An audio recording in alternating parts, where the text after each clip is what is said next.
Hi everyone, Hi Troop 323. I'm your Troop Ambassador, Xion. And today is day 2 of campout in Utah, Yankee Meadows Reservoir. Today, I wanted to talk about the regrowth of the trees here. So, a couple years ago, there was a fire, as I said in the last video. There was a big fire, and so that really destroyed most of the place.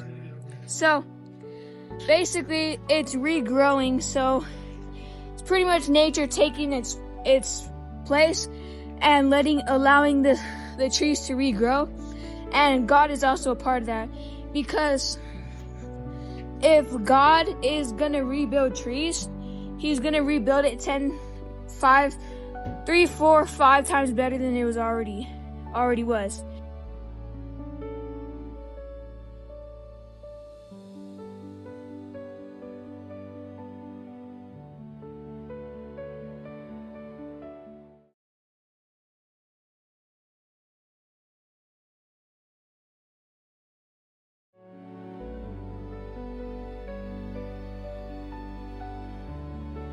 My name is Anthony Jones, and I'm Scoutmaster of Troop 323.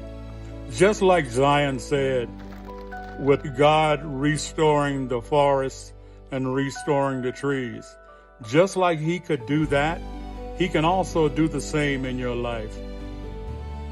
Concentrate on him and make him a part of your daily life. Thank you, and I will talk with y'all later. And as he said, that is correct. Alrighty, that's all for today's video. See you later.